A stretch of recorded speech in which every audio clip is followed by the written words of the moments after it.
बंधुओं, बहुत ध्यान पूर्वक सुनिएगा। अब महाप्रभु जी का चरित्र हम सुना रहे हैं। श्री हरिवंश गोसाई भजन की रीत सकृत को जानिए। श्री नाभाजी कहते हैं, हित हरिवंश महाप्रभु का जो भजन भाव है, जितने लोग यहां पर बैठे हैं, सबसे आगे वालों से लेकर के और सबसे पीछे वालों तक, जितने भी लोग यहां पर बैठे हैं, उनमें से कोई एक ही समझ पाएगा। सकृत को जाने हैं। हरवंश महाप्रभु, हितरवंश महाप्रभु के भजन को सब समझ पाए, ये किशोरी जी की कृपा से ही संभव हो सकता है, नहीं तो नहीं हो पाएगा। हम प्रयास मात्र कर रहे हैं कि हम सुना पाएं और आप समझ पाओ, परंतु ये अति दुर्लभ है। ये पहले ही श्री नाभाजी ने वर्णित कर दिया। श्री हरिवंश गोसाई भजन की रीत सकृत को जानिए। सकृत शब्द का मतलब क्या है? कोई एक ही समझ सकता है। हरिवंश महाप्रभु के भजन भाव को किसने समझा, उनका प्रसंग कल आएगा कथा में। आज तो हम श्री राधा वल्लभ जी के प्राकट्य तक की कथा सुनाएंगे और फिर महाप्रभु जी के जो कृपा पात्र हुए श्री सेवक जी आदि, उनका चरित्र कल सुनेंगे। तो सेवक जी महाराज, सकृत शब्द उन्हीं के लिए प्रयोग किया है। हर कोई हितरवंश महाप्रभु के भजन भाव को नहीं समझ सकता। श्री राधा चरण प्रधान हृदय अति सुदृढ़ उपासी। राधा चरण प्रधान हृदय अति सुदृढ़ शब्द, बहुत ध्यान पूर्वक सुनिए भैया, इधर उधर मत देखना कोई भी। हम पहली बार कथा कर रहे हैं भक्तमाल की, बड़े भाव से सुनो भैया सबरे। आप लोग इधर उधर देखोगे, एक दूसरे से बात करोगे, अगले जन्म में ब्याह नहीं होगा। हाँ चलो इसी बहाने सही यहीं तो देखोगे। महाराज जी अगले जन्म में ब्याह नहीं हो, ये जब कहते हैं तो लोग देखो, अब देखो कोई नहीं देखा कोई इधर उधर। ब्याह की इतनी ललक है सबन को, या जन्म में भयो नहीं, अगले जन्म की प्रतीक्षा है। बहुत ऊंची बात। श्री राधा चरण प्रधान हृदय अति सुदृढ़ उपास। महाप्रभु जी किशोरी जी के चरणों के ऐसे उपासक। कैसे? सुदृढ़ शब्द, सुदृढ़ मतलब बस किशोरी जी के चरणारविंद। कहां तक कहें, श्री प्रियादास जी ने तो अपने छप्पे में, वो क्या कहते हैं, प्रियादास जी का छप्पे कहता है, हित जू की रीत को लाखिन में एक जाने, राधा ही प्रधान माने पाछे कृष्ण ध्याइए। पहले किशोरी जी, पीछे कृष्ण, ऐसी भक्ति है श्री हितरवंश महाप्रभु के। भैया इस भाव को सामान्य लोग नहीं समझ पाएंगे। जयपुर में भी कथा हो रही है, इतने लोग बैठे हैं, परंतु सत्य बताएं, रसिक त्रिवेणी की चर्चा का स्थान वृंदावन ही है, परंतु हमको जयपुर में वृंदावन का अनुभव होता है, इसलिए यहां ये बात कह रहे हैं। पाछे कृष्ण ध्याइए, ठाकुर जी पीछे हैं, पहले किशोरी जी हैं। हमारे यहां कभी रास होता है ना, दिखावे वाला रास नहीं, वास्तविक रास यदि वृंदावन का कभी देखने जाओ तो वहां ऐसा होता है कि लीला के बाद में आपको अधिकार है कि आप जाकर के कुछ भी पवाओ ठाकुर जी को अपने हाथ से। आपने यदि ठाकुर जी को पहले पवाया, यदि वास्तविक रास मंडली होगी तो ठाकुर जी आपका हाथ पकड़ करके, किशोरी जी क्या करें, पहले इनको खवाओ, और पूरा मत खवाइयो, बोले आधो खवाओ, झूठन हमको खवाओ। ये है श्री हितरवंश महाप्रभु की उपासना। महाराज पहले किशोरी जी को बीड़ा पधराया जाएगा, बीड़ा जब किशोरी जी पालेंगे फिर ठाकुर जी को पधराया जाए। कहां तक कहें, श्री राधा वल्लभ जी आदि जितने भी हमारे हित संप्रदाय के स्थान हैं, वहां पर ठाकुर जी जो पोशाक धारण करें ना, वो भी किशोरी जी के चरणन में पहले छुपाई जाए, प्रसादी है जाए, तब ठाकुर जी धारण करें। ऐसी महाप्रभु जी की उपासना।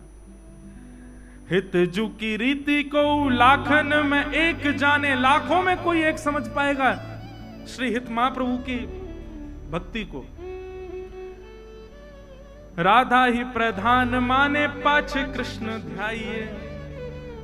निपट विकट भाव होत न स्वभाव ऐसो, उन्हीं की कृपा दृष्टि नेक क्यों हूं पाइए।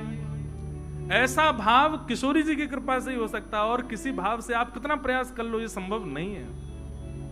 और कुंज केली दंपति तहां की करत खवासी।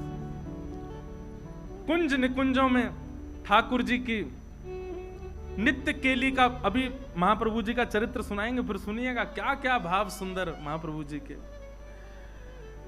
सर्वस महाप्रसाद प्रसिद्धता के अधिकारी। हितरवंश महाप्रभु का एक ही नियम है, क्या कि महाप्रभु जी ठाकुर जी का ही प्रसाद पाते हैं।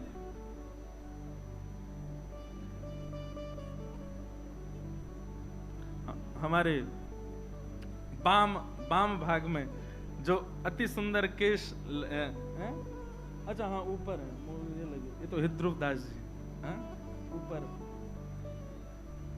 श्री हितरवंश महाप्रभु। सर्वस महाप्रसाद प्रसिद्धता के अधिकारी। हितरवंश महाप्रभु का एक सुदृढ़ नियम है, क्या? ठाकुर जी के प्रसाद से इतर कुछ ग्रहण ही नहीं करते।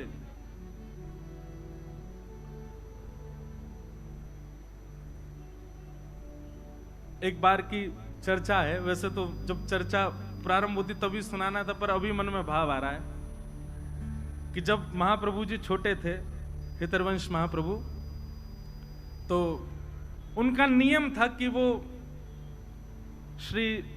उनके पिताजी श्री व्यास मिश्र जी, उनके अर्चा के ठाकुर जी थे श्री राधा मोहन जी। हरवंश महाप्रभु ने 3 ठाकुरों की सेवा की है, श्री राधा मोहन जी, नवरंगी लाल जी और श्री राधा वल्लभ लाल जी। तो इनके पिताजी के ठाकुर जी थे श्री राधा मोहन लाल जी। हरवंश महाप्रभु छोटे से थे तो अपने पिताजी की सेवा देखते रहते थे, और जैसे ही ठाकुर जी की अर्चना होती सबसे पहले हाथ बढ़ाते, बोले कि प्यास लगती तो चरणामृत ही पीते, पानी नहीं पीते थे, जल नहीं, चरणामृत पीते थे। भूख लगती तो मैया से कहते जल्दी भोग लगाओ, मुख भूख लगी है। मैया कहती तू खा ले कुछ, बोले नहीं पहले भोग लगाओ। किशोरी जी ठाकुर जी भोग पालेंगे तभी पाऊंगा, नहीं तो भूखो रहूंगा। एक ऐसी लीला चर्चा सुनाई जाती बड़ी मधुर कि एक बार छोटे से हैं हरिवंश जी, रात्रि में बहुत जोर की भूख लगी और महाराज उठ करके बैठ गए, रोने लगे जोर जोर से। रोते रोते मैया से कहे, बोले मैया मुझको भूख लगी, कछु पवाओ। पिताजी मुझको भूख लगी, कुछ खिलाओ। जैसे आजकल के बालों को कुछ भी दे दें तो ऐसे ही कुछ ले आए, बोले लो खा लो। बोले नहीं पहले भोग लगाओ। माताजी पिताजी बोले रात के 1:30 बज रहे हैं, 2 बज रहे हैं। अब उस समय घड़ी तो नहीं होगी, पर हाँ ये कही होगी अर्धरात्रि हो रही लाला। ठाकुर जी शयन कर रहे हैं, उनको उठा के भोग कैसे लगाए? बोले नहीं नहीं नहीं मुझे तो भूख लगी है। अब बोले इसको भूख लगी है और ठाकुर जी को उठा नहीं सकते हो, खाएगा भोग ही। दूध ला करके रख दिया, बोले ले इसको पी ले। महाप्रभु बोले नहीं पहले ठाकुर जी का भोग लगाओ। ठाकुर जी का यदि भोग नहीं लगा होगा तो ग्रहण नहीं करेंगे। रोते रोते रोते रोते खूब समय बीत गयो। पिताजी माताजी भी परेशान, बोले सोनी नहीं दे रहा, क्या करें? खा कुछ रहा नहीं है, पी कुछ रहा नहीं है, भोग लगा के ही पाएगो। आहा, महाराज श्री हरिवंश जी की रुदन सुनकर के सेज पर पौड़े भय ठाकुर जी उठ गए और उठ करके श्री जी को उठा रहे। बोले श्री जी उठो। सेवा के राधा मोहन जी। श्री जी बोली क्या हुआ? अभी तो उठवे को समय ना है भयो, अभी तो भोर ना भई, अभी तो मंगला को समय ना भयो, आप काय को उठाए रहे हो? बोले रुदन ना सुन रही, हरिवंश बालक रो रहे हो बहुत जोर से। श्री जी बोली काय को रो रहे हैं हरिवंश जी? बोले भूख लगी है। अब वाको तो नियम है, वो तो हमारो ही शीत प्रसादी पावे, हमारो ही चरणामृत ग्रहण करे, हमारो ही चरणोदक प्राप्त करे, वाके अलावा तो कुछ लेवे ना। अब रात्रि में बालक छोटो भूख लगी आई है। ठाकुर जी किशोरी जी बोली अब क्या करें? अभी तो मंगला में समय है, लेकिन समय तक यदि प्रतीक्षा करी तो बेचारो प्यासो बालक कितनो रोवेगो। सो ठाकुर जी सेज से उतरे और अपनी झारी, जल पीवे वाली झारी, वही से ही किशोरी जी को कही कि पाम लटका लो नीचे। किशोरी जी पाम लटका के बैठ गई ठाकुर जी, और ठाकुर जी अपनी झारी जीते ही अपने चरणन को धो रहे हैं, स्वयं ही अपनो चरणामृत प्रदान कर रहे हैं, स्वयं ही अपनो चरणामृत निकाल रहे हैं। पास में बंटा भोग रखो, ठाकुर जी गए बंटा भोग उठा के लाए, खोल करके किशोरी जी के मुख में पवायो और स्वयं पायो, वहां को भोग निकाल करके सामने धर दियो। आज ठाकुर जी और किशोरी जी ने अपने आप ही श्रृंगार कर लिया, अपने आप ही एक दूसरे को सुंदर भाव सजा करके और सेज पे ही दोनों बैठ गए। 3 साढ़े 3 बजे जो समय हो तो सुबह मंगला करवे को श्री व्यास मिश्र जी तुरंत गए मंदिर में जाकर के कपाट खोले, और जैसे कपाट खोल करके देखी तो कहा पाए ठाकुर जी तो बैठे हुए हैं, अपने आप ही टेढ़ों से श्रृंगार कर लिया है, यहाँ तक कुंडल भी उतर रहे हैं, थोड़े थोड़े वस्त्र भी उधरे उधरे से दिख रहे हैं, और तभी कहा देखो नीचे पात्र में चरणामृत भी रखो है, चरणोदल भी कर दियो है, और पास में बंटा जी भी खुले हुए हैं, दोनों की दतुइयां लगी हुई हैं, नेक नेक पाए लियो है। आहा, ये दृश्य देख करके व्यास मिश्र जी तो आनंदित हो गए, तुरंत गए और जाकर के चरणामृत और भोग ले जाकर के हरिवंश बालक को प्रदान किए, तुरंत पा लियो। पा करके बालक तो सो गयो, लेकिन माता पिता दोनों नेत्र सजल और ठाकुर जी को देख रहे हैं कि हम तो विचार कर रहे हैं ठाकुर जी को कैसे उठाएं, पर हरिवंश जी को रुदन सुनकर के ठाकुर जी स्वयं उठ गए, स्वयं अपनो चरणामृत निकाल लियो, स्वयं अपनो श्रृंगार कर लियो, स्वयं भोग लगा के और स्वयं तैयार है के सेज पर विराजमान है गए। वादना श्रृंगार नहीं भयो, वादना मंगला आरती ना भई, बोले क्यों? आज ठाकुर जी ने अपनी मंगला खुद ही कर ली है। क्यों? हरिवंश जी को भूख लगी। किस लिए? क्योंकि उनका नियम है कि वो ठाकुर जी के प्रसाद के अलावा कुछ नहीं पाते। इसीलिए श्री भक्तमाल जी में कह रहे हैं, सर्वस महाप्रसाद प्रसिद्ध ताके अधिकारी। महाप्रसाद की महिमा, मैं तो ये बात कहता हूं कथा में, आप एक नियम लोग नियम कौन से धारण करते हैं जिससे उनको पुण्य प्राप्त हो? नियम ऐसे धारण करो जैसे ठाकुर जी प्राप्त हो। नियम ऐसे धारण करो जैसे ठाकुर जी लीला करें। अब वो नियम भी हम बता दें तो फिर नियम का बात अपने आप ढूंढो, ऐसा कहां नियम करें जैसे ठाकुर जी प्राप्त हो। महाप्रसाद पावे को एक नियम ये श्री महाप्रभु जी से आप सब सीख सकते हैं। क्या? आज के बाद जो ठाकुर जी को अर्पित नहीं है उस वस्तु को लेना ही नहीं है, ग्रहण ही नहीं करना है। चाहे भूखे रहे आएंगे, चाहे प्यासे रहे आएंगे, पर जो ठाकुर जी को भोग ना लगाई गई हो, जो ठाकुर जी को ना पधराई गई हो, ऐसी वस्तु को अस्वीकार करो। ये नियम आप धारण कर लो, श्री महाप्रभु जी से यही सीख लो, उसी की कृपा से ठाकुर जी प्रकट हो जाएंगे। तो विधि निषेध नहीं दास अनन्य उत्कट व्रतधारी, व्यास सुवन पथ अनुसरे सोई भले पहचानिए, श्री हरिवंश गुसाई भजन की रीत सकृत को जानिए। ऐसे श्री हितरवंश महाप्रभु, उनको हम बारंबार प्रणाम करते हैं, और उनके मंगल चरित्र को जितना यथामति रसिक जनों की कृपा, संत जनों की कृपा से श्री राधा सरस बिहारी जी के चरणों में अर्पित करते हैं। ध्यान पूर्वक सब लोग सुनिएगा।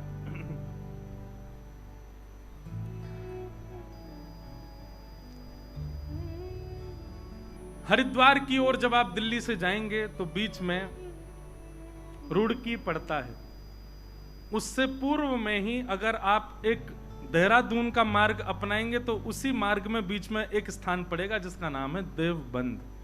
क्या नाम है? देवबंद। अब इसका पूर्व नाम तो देवबन ही रहा होगा, बाद में कालांतर में लोगों ने, क्योंकि जहां ऐसे रसिक जन विराजमान रहे वहां देवबंद नहीं रह सकते, वो देवबन ही रहा होगा। तो देवबंद में व्यास मिश्र नाम के एक ब्राह्मण रहते थे और उनकी पत्नी का नाम श्रीमती तारा। व्यास मिश्र जी जो थे ये बहुत अच्छे ज्योतिषाचार्य थे और ज्योतिष का ऐसा प्रभाव इन्होंने सब पर डाल रखा था कि महाराज खूब भीड़ लगी रहती थी लोगों की पुछवाने के लिए। एक बार एक बादशाह के यहां गए और बादशाह के यहां जाकर के उसको कुछ इन्होंने भविष्य कथन किया और उसको आशीर्वाद के रूप में 4 श्रीफल प्रदान किए। बादशाह ने जब अपना भविष्य कथन सुना तो बड़ा प्रसन्न हुआ। प्रसाद रूप में 4 श्रीफल मिले तो उसने पूछा ये 4 श्रीफल? तो उन्होंने कहा ये धर्म अर्थ काम मोक्ष। एक श्रीफल आपके धर्म में गति को बढ़ाएगा, दूसरा श्रीफल आपकी कामनाओं की पूर्ति करेगा, तीसरा श्रीफल आपके अर्थ को बढ़ाएगा और अंतिम श्रीफल आपको मोक्ष प्रदान करेगा। उनके प्रस्तुतिकरण से, उनके भाव से बादशाह इतना प्रसन्न हो गया, उसने श्री व्यास मिश्र जी से कहा आप मेरे संगी रहा करो, मेरी योजनाएं बताते रहा करो, मेरे आगे के कुछ ना कुछ भावों को आप संग रह करके मुझे सुदृढ़ करते रहा करो। व्यास मिश्र जी बादशाह के साथ रहते, सुबह जाते शाम तक वहीं रहते, उन्हीं के बताए निर्णयों को बादशाह लेता था।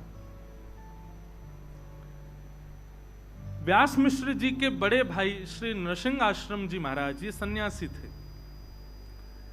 एक बार आप वृंदावन जा रहे थे और बीच में ही देवबंद पड़ा, तो जैसे ही आप देवबंद से निकले तो अनेक भक्तजनों ने जाकर के स्वागत सत्कार किया, उनसे कहा कि महाराज आपके छोटे भाई भी यहां रहते हैं, एक रात्रि यहां विश्राम कर लीजिए।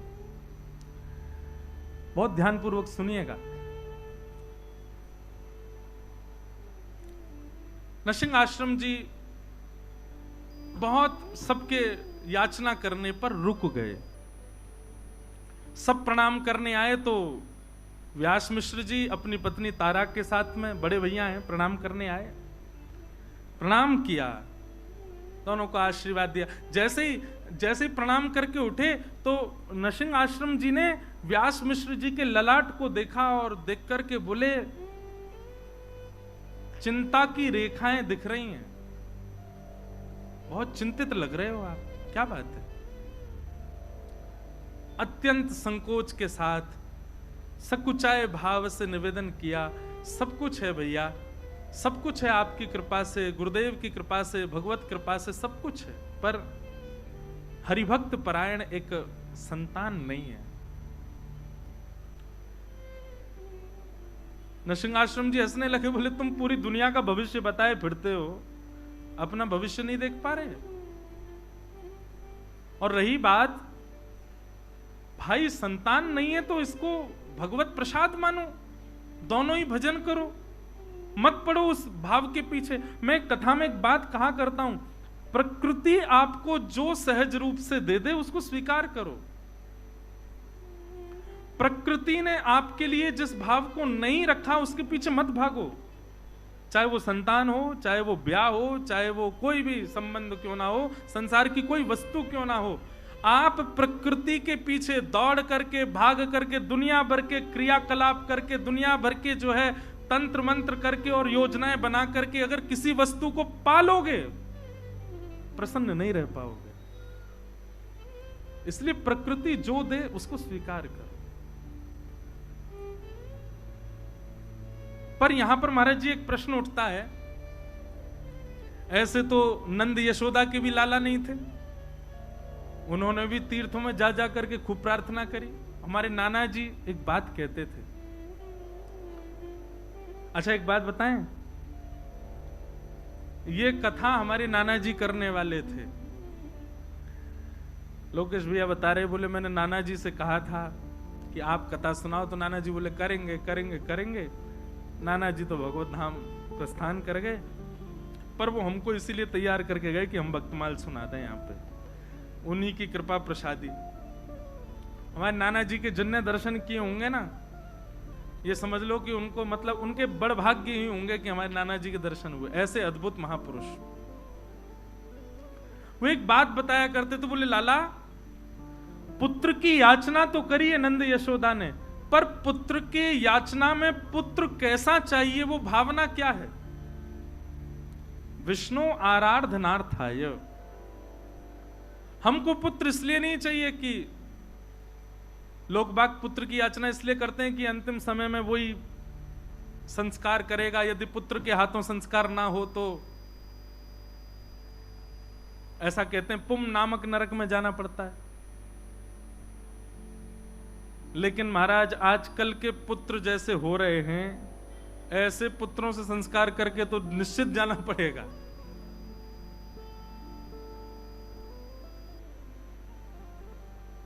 पूज्य मलुक पीठ वाले महाराज जी एक चरित्र सुनाते हैं एक भक्त का। वो कुंज बिहारी लाल जी को ही अपना पुत्र मानते थे और कहते थे मेरा कुंजो बेटा, कुंजो बेटा, कुंजो बेटा कह करके। अब देखो बात तो कोई भी कह लेगा, मेरे ठाकुर जी, मेरे लाल जी, मेरे सखा हैं, मेरे पुत्र हैं, पर मानते कितना हो? कहने की बात है कि भाई प्रकृति जो दे उसको स्वीकार करो, जो ना दे उसके लिए ज्यादा प्रयास मत करो, लेकिन फिर भी प्रयास करना है तो याद रहे ठाकुर जी को वचन देना कि नाथ मुझे ये वस्तु दे दो, मैं आपको वचन देता हूं आपके चरणों में ही अर्पित रहेगी, तो वो वस्तु मिल जाएगी। और वही भाव रखा। नरसिंहदेव जी के चरणों में सबने प्रणाम करते हुए कहा व्यास मिश्र जी ने कि हमें एक पुत्र की प्राप्ति हो, भगवत परायण पुत्र हो, भक्ति परायण पुत्र हो। तो नरसिंह आश्रम जी बोले कि तुम सबका भविष्य देखते हो, अपना भविष्य नहीं देख पाए, और मुझे तो दिख रहा है कि तुम्हारे संतान का योग नहीं है। अब तक तो व्यास मिश्र जी बोल रहे थे, लेकिन तारा माँ ने थोड़ी सी प्रार्थना करते हुए हाथ जोड़ के कहा, बोले भगवान यदि सब विधि का विधान है, सब पूर्व से ही नियोजित है, तो फिर आप जैसे संतों के पीछे इतनी भीड़ क्यों लगी रहती है? आप जैसे संतों को इतना लोग प्रणाम क्यों करते हैं? आप जैसे भक्त, आप जैसे संत, इनकी महिमा क्यों है? जब सब विधि से ही होना है तो फिर संतों को, भक्तों को, वैष्णवों को प्रणाम करना बंद कर देना चाहिए। तो हम तो प्रणाम इसीलिए करते हैं सब सुखद हो जीवन में। और जब सब विधि पर ही आश्रित है तो फिर भक्त, वैष्णव, संतों के चरण रज की क्या महिमा रह गई?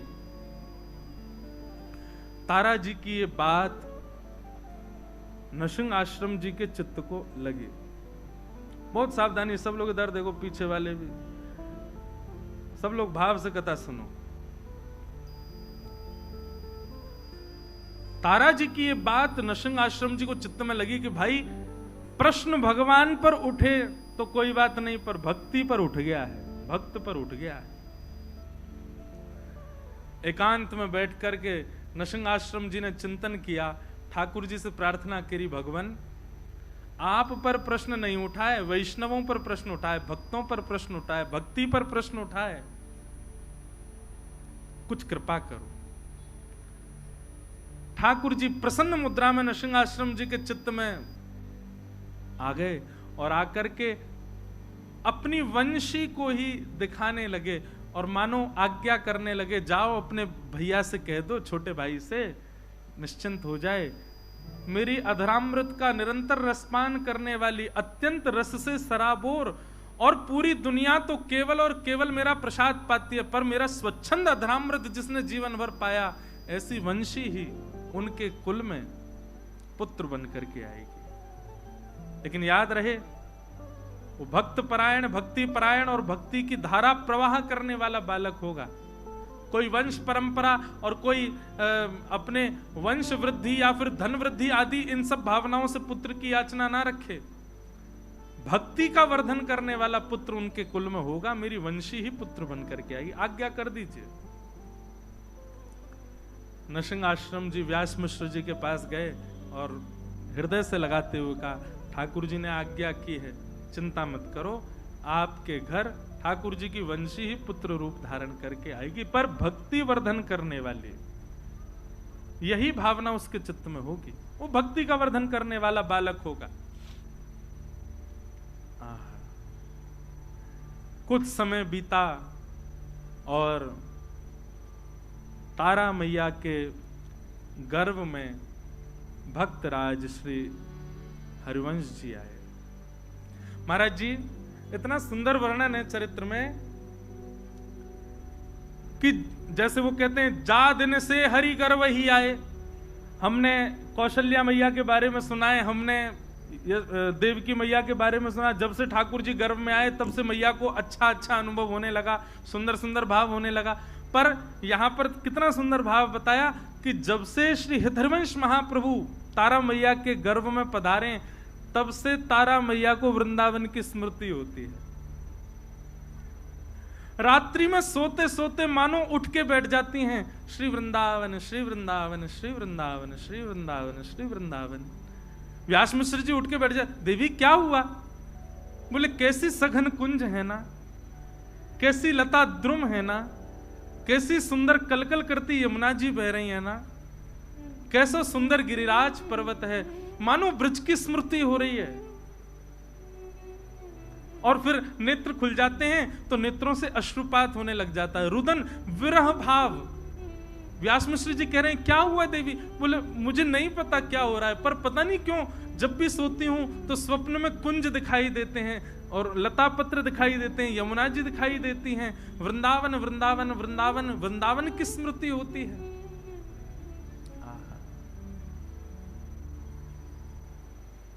ऐसो श्री वृंदावन। अब तो वो रोज व्यास मिश्र जी से कहती हैं कि आप एक बार हमको वृंदावन ले चलो। व्यास मिश्र जी बोले ठीक है, मैं राजा से बात करूंगा, अवकाश मिलेगा तो चलेंगे। राजा से जाकर के व्यास मिश्र जी ने कहा कि हमको वृंदावन जाना है, आप अवकाश दे दो। तो राजा ने कहा अरे आप क्यों जाएंगे, हमारा आगरा जाने का कोई योजना बन रही है, तो हम जाएंगे, पूरी व्यवस्था के साथ जाएंगे, तो हमारे संगी चल देना। अब राजा की बात वो तो कल पे टालते जाएं, कल चलेंगे कल चलेंगे कल चलेंगे करते करते करते महाराज महीनों बीत गए। और श्री राधा वल्लभ लाल की राजा तो रोज कहें कि भैया आप चलेंगे, पर समय बीतता गया। रोज तारा मैया कहती हैं कि हमको वृंदावन ले चलो, मुझे बहुत विरह होता है, बहुत स्मृति होती है वृंदावन की, बहुत याद आती है, एक बार दर्शन करा लाओ वृंदावन का। जब अंतिम माह चल रहा था, बस अब प्रकट होने ही वाला है बालक, उस स्थिति में मां आ चुकी हैं, तब राजा आकर के कहता है व्यास मुझसे, बोले हमारी आगरा की योजना बन गई है, चलो।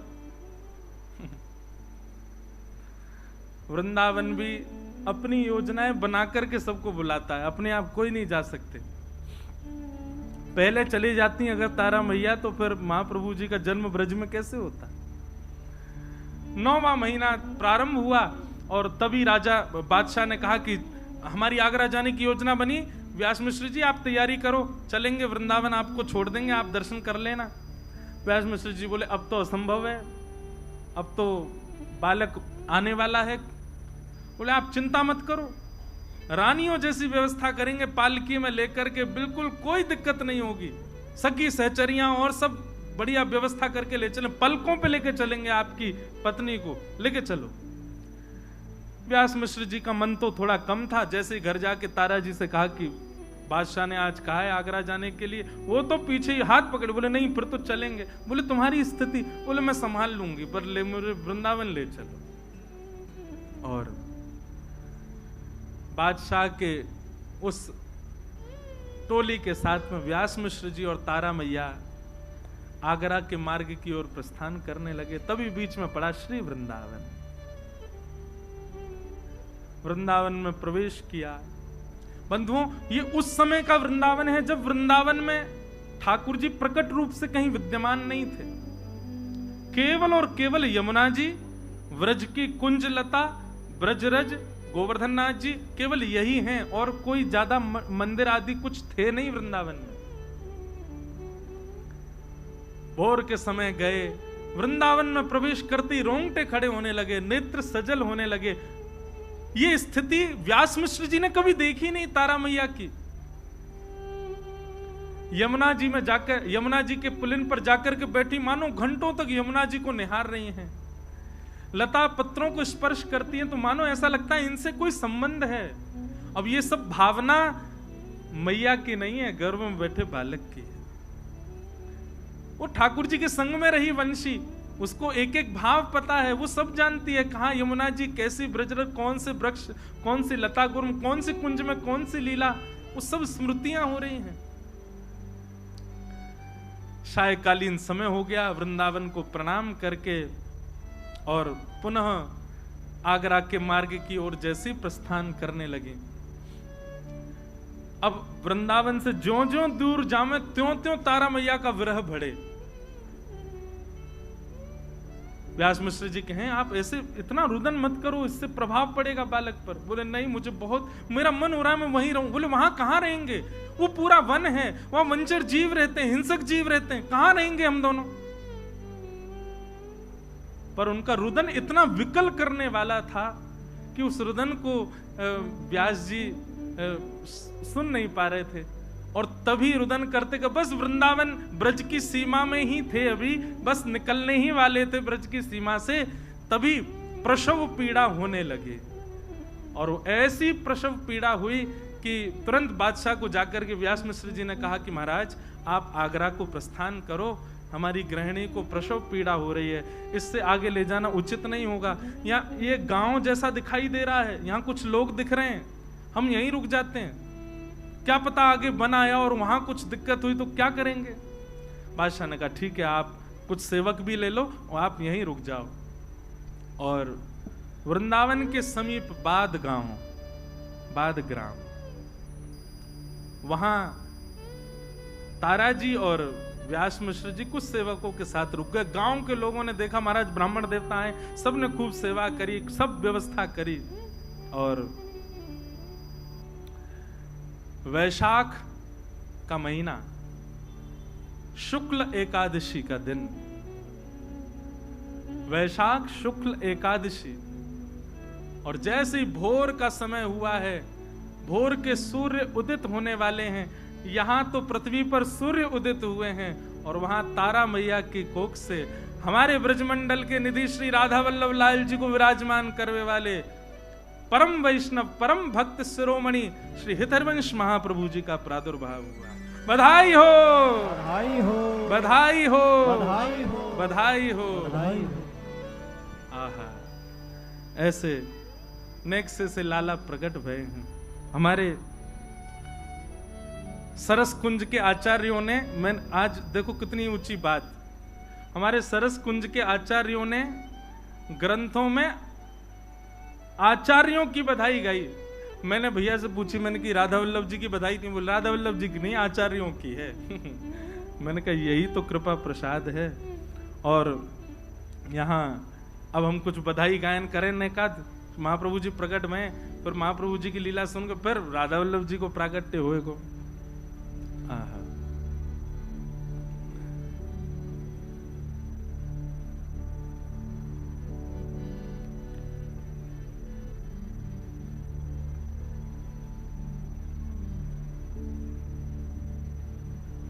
रसिक मिल गावो सरस बधाई, सब जगह बधाई गायन है रोए, आचार्य चरण प्रकट भय हैं।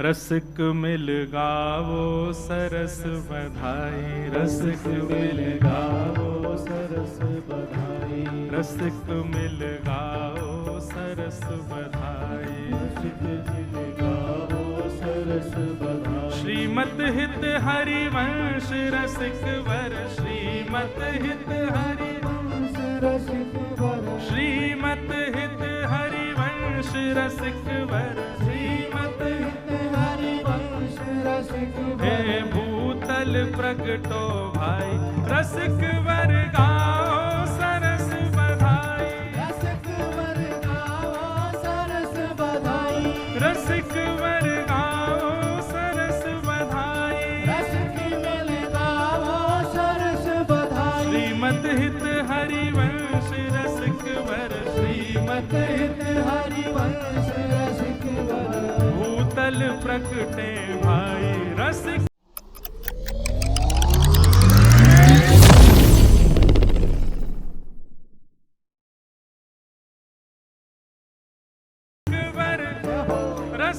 वर रसिक वर गाओ सरस बधाई, रसिक वर गाओ सरस बधाई, रसिक वर गाओ सरस बधाई, रसिक वर गाओ सरस बधाई। महाराज जी हमारे ब्रज के से लग रहे हैं, ब्रज के हो का? वृंदावन के हो, राजपुर के? ये तो हमारे स्वामी जी हरदास जी के गांव के हैं भैया। अरे भैया जय हो जाओ। बात रसिक वर गाओ सरस बधाई, रसिक वर गाओ सरस बधाई, श्रीमत हित हरिवंश रसिक वर, श्रीमत हित हरिवंश रसिक वर। हाँ भूतल प्रकटे भाई, रसिक मिल गाओ सरस बधाई, रसिक मिल गाओ सरस बधाई, रसिक मिल गाओ सरस बधाई, रसिक मिल गाओ सरस बधाई। हे शुभ वैशाख मास मन भावन एकादशी सुहाई, शुभ वैशाख मास मन भावन एकादशी सुहाई। हे शुक्ल पक्ष सुंदर शोभा निशि, शुक्ल पक्ष सुंदर शोभा निधि, शुक्ल पक्ष सुंदर शोभा निधि, शुक्ल पक्ष सुंदर शोभा लियो जन्म है सुखदाई, रसिक मिल रसिक मिल गाओ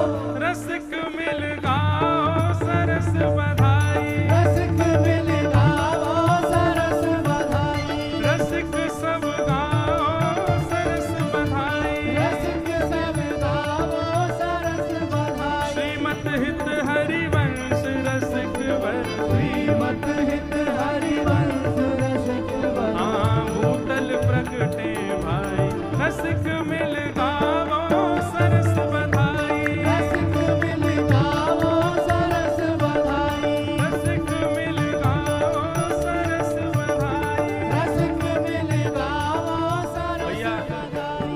आप में से वृंदावन राधा वल्लभ जी के दर्शन कौन कौन ने किए हैं बताओ? और आज जिनने राधा वल्लभ जी हमको प्रदान किए उनको उत्सव मन रहा, और ऐसे बैठे हो सब रे। अरे ठाकुर के उत्सव में तो सब नाचे, रसिकन के भक्तन के उत्सव में नृत्य करो भुजा उठा के। रसिक मिल रसिक मिल रसिक मिल गाओ सरस बधाई, रसिक मिल गाओ सरस बधाई, रसिक मिल गाओ सरस बधाई, रसिक मिल गाओ सरस बधाई।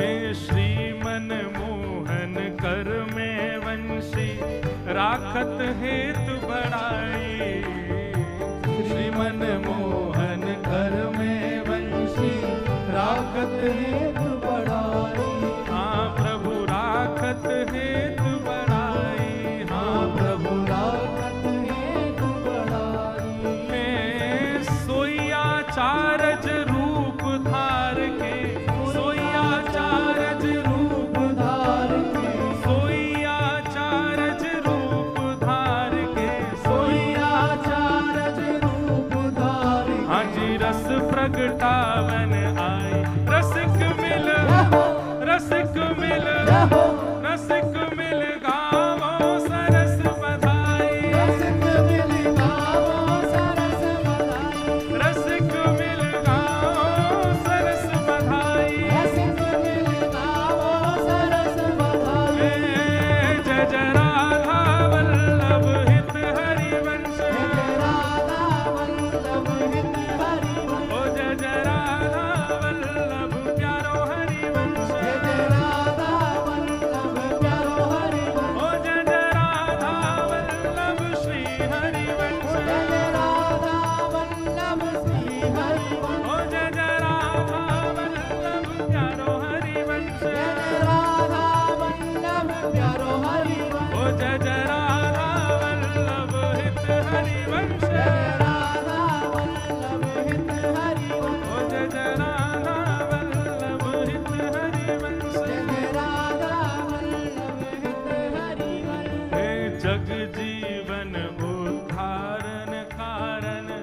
श्यामा श्याम पठाई जग जीवन उद्धारण कारण श्यामा श्याम पठाई तारा कूख परम पावन सुचि तारा कूख परम पावन सुचि तारा कूख परम पावन सुचि तारा कूख परम पावन कहाँ आए हैं उपजाई रसिक मिल जो हो मैंने एक जोर लगा श्री गोविंद देव जी को भी पता चले कि आचार्य उत्सव है रसिक मिल रसिक मिल गावो सरस बधाई रसिक मिल गावो सरस बधाई रसिक मिल गावो सरस बधाई रसिक मिल गावो सरस बधाई श्रीमत हित हरिवंश रसिक वर श्रीमत हित हरिवंश रसिक आज भूतल प्रगटे आई रसिक मिल गावो सरस बधाई रसिक मिल गावो सरस बधाई रसिक मिल गावो सरस बधाई रसिक मिल गावो राधा वल्लभ लाल की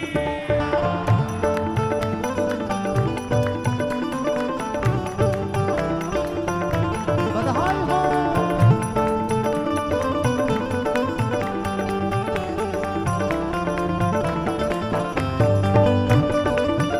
श्री हरिवंश महाप्रभु की जय हो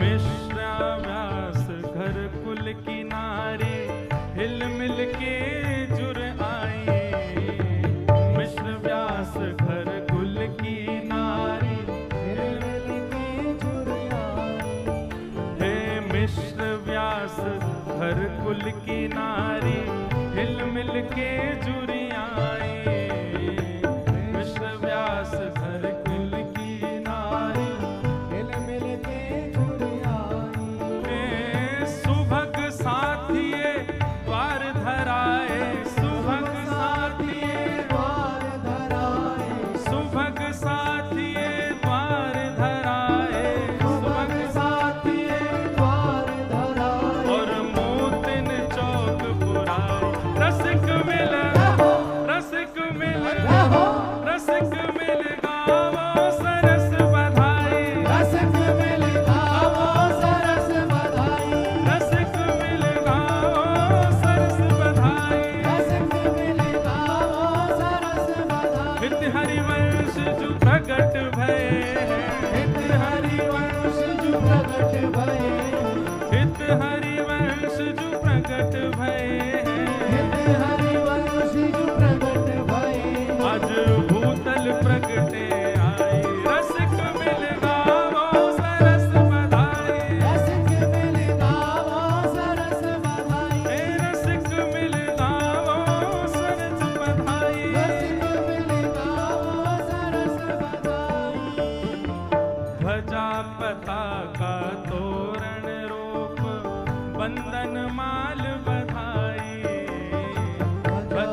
भिंडला सखी बन गया हूं।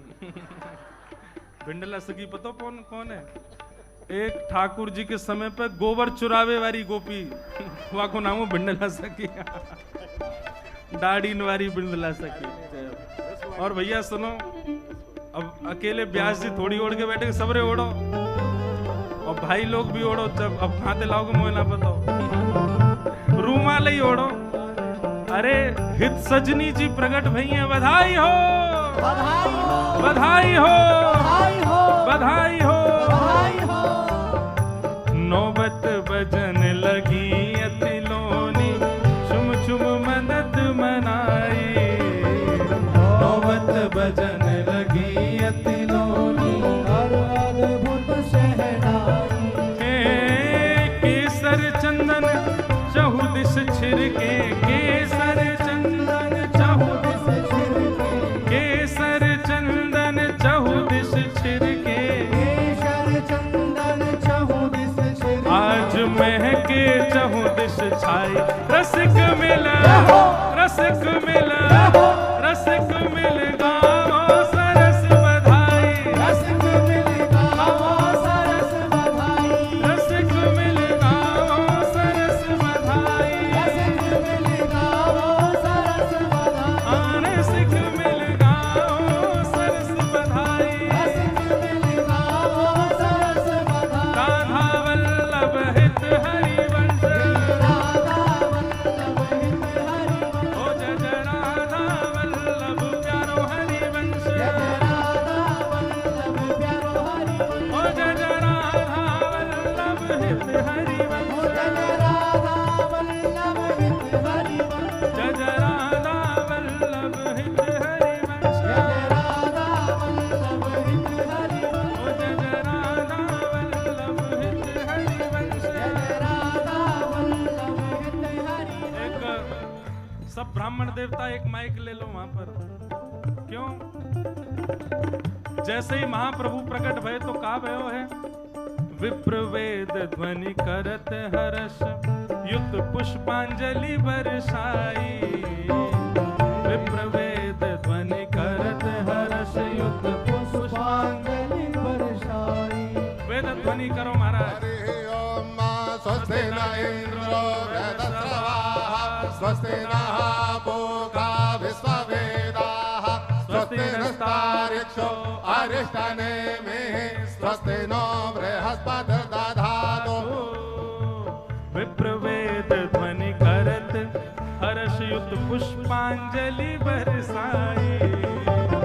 विप्रवेद ध्वनि करत हर्ष, युत पुष्पांजलि बरसाई।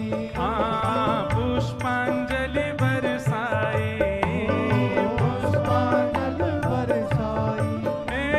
सरस माधुरी हित सजनी के, सरस माधुरी हित सजनी के। सरस माधुरी हित सजनी के, सरस माधुरी हित सजनी के। आज दर्शन कर हर्षाय।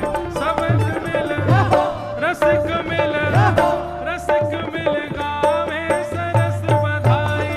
मिल गावो सरस बधाई। हे रसिक मिल गावो सरस बधाई।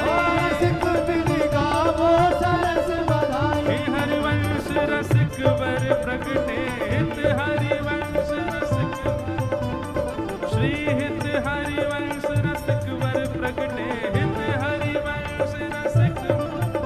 हाँ भूतल प्रगटे आई।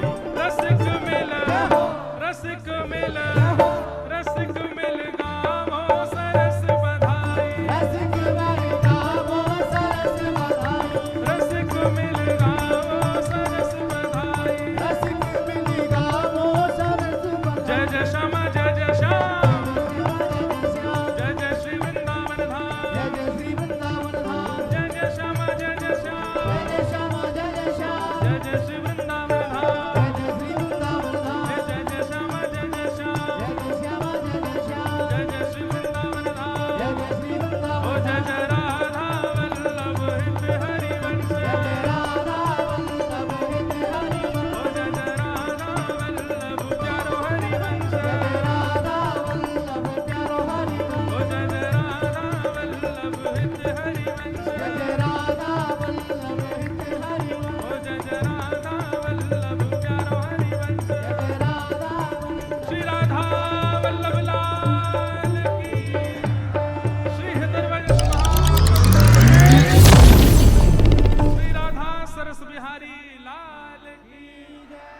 बधाई हो, बधाई हो, बधाई हो, बधाई हो, आचार्य उत्सव की बधाई हो।